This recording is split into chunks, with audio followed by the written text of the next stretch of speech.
Baba Saheb doctor Bhimrao Ambedkar की प्रेरणादायक कहानी। नमस्कार दोस्तों, आज हम बात करने वाले हैं ऐसे महान व्यक्तित्व की जिन्होंने सिर्फ अपना जीवन नहीं बदला, बल्कि करोड़ों लोगों के लिए सम्मान, समानता और अधिकारों का रास्ता खोला। यह कहानी है डॉक्टर बाबा साहेब भीमराव अंबेडकर की। डॉक्टर भीमराव अंबेडकर का जन्म 14 अप्रैल 1891 को मध्य प्रदेश के महू नामक स्थान पर हुआ था।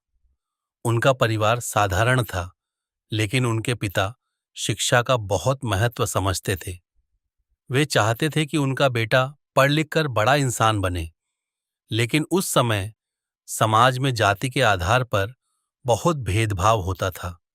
बाबा साहेब को बचपन से ही ऐसे दुखों का सामना करना पड़ा जिनकी हम आज कल्पना भी मुश्किल से कर सकते हैं। जब भीमराव स्कूल जाते थे तो उन्हें बाकी बच्चों के साथ बैठने नहीं दिया जाता था। उन्हें अलग बैठाया जाता था। अगर उन्हें प्यास लगती तो वे खुद घड़े से पानी नहीं पी सकते थे। कोई दूसरा ऊपर से पानी डालता, तभी वे पानी पी पाते।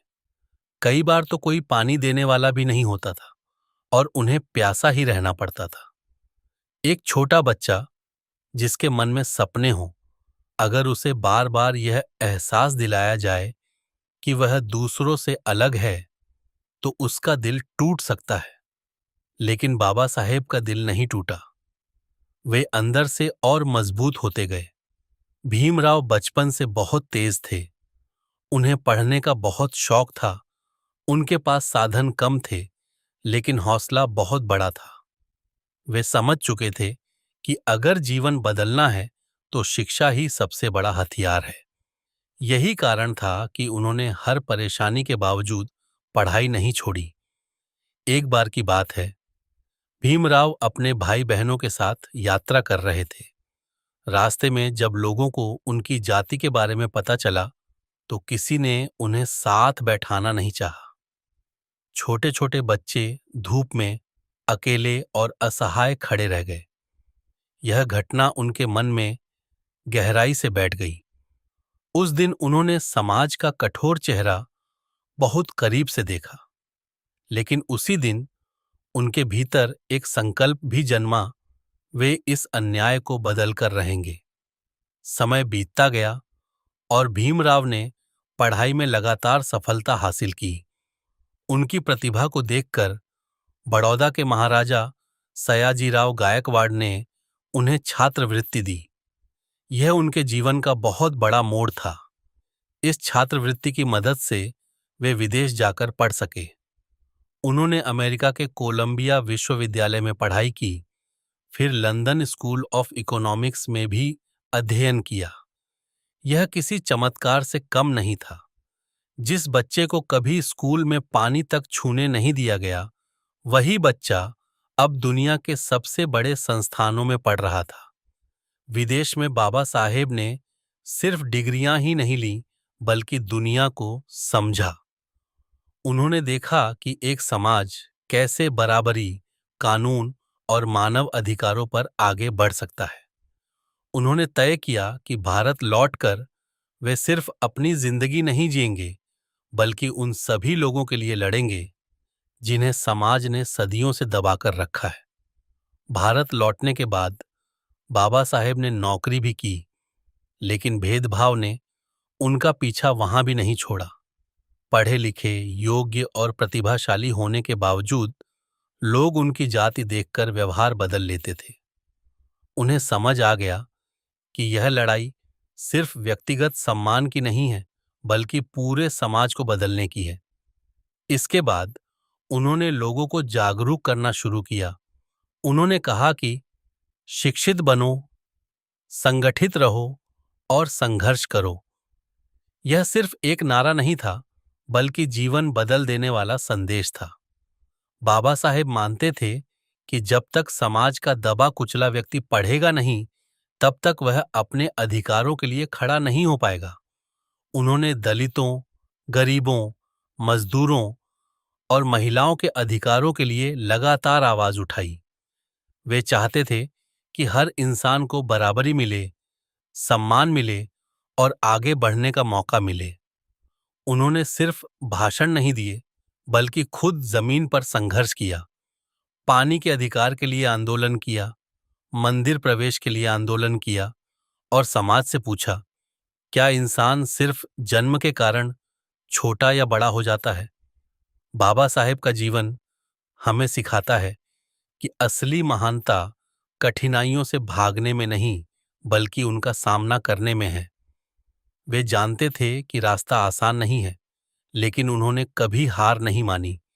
लोग उनका विरोध करते रहे, उन्हें रोकने की कोशिश करते रहे, लेकिन वे हर बार और मजबूत होकर आगे बढ़े। फिर वह ऐतिहासिक समय आया जब भारत आजादी की ओर बढ़ रहा था। देश को एक ऐसे संविधान की जरूरत थी जो हर नागरिक को समान अधिकार दे सके। इस बहुत बड़ी जिम्मेदारी के लिए डॉक्टर भीमराव अंबेडकर को चुना गया। उन्हें भारतीय संविधान की मसौदा समिति का अध्यक्ष बनाया गया। यह सिर्फ उनके लिए नहीं, बल्कि पूरे भारत के लिए गर्व का क्षण था। बाबा साहेब ने संविधान बनाते समय इस बात का खास ध्यान रखा कि देश का कोई भी नागरिक अन्याय का शिकार न हो। उन्होंने संविधान में समानता, स्वतंत्रता, न्याय और बंधुत्व जैसे मूल्यों को मजबूत स्थान दिया। उन्होंने यह सुनिश्चित किया कि हर व्यक्ति, चाहे वह किसी भी जाति, धर्म, वर्ग या लिंग से हो, उसे कानून के सामने बराबरी मिले। आज हम जो मौलिक अधिकारों की बात करते हैं, जो वोट देने का अधिकार है, जो कानून के सामने समानता है, इन सब के पीछे बाबा साहेब की दूरदृष्टि और अथक मेहनत छिपी है।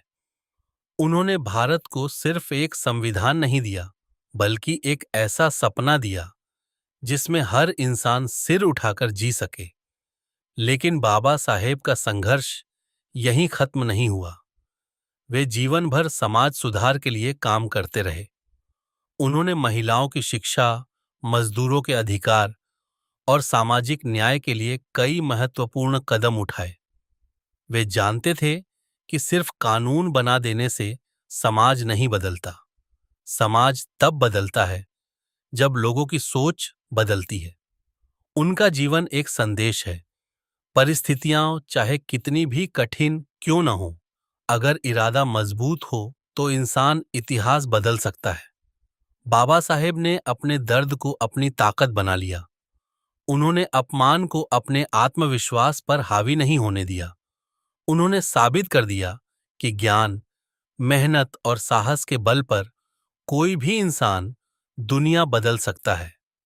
6 दिसंबर 1956 को बाबा साहेब इस दुनिया से विदा हो गए, लेकिन उनके विचार आज भी जिंदा हैं।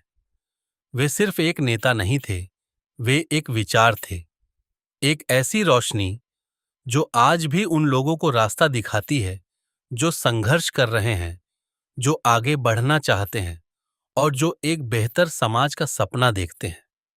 दोस्तों, बाबा साहेब अंबेडकर की कहानी हमें यह सिखाती है कि जीवन में चाहे कितनी भी रुकावटें आएं, शिक्षा, आत्मसम्मान और संघर्ष के दम पर हम सब कुछ बदल सकते हैं।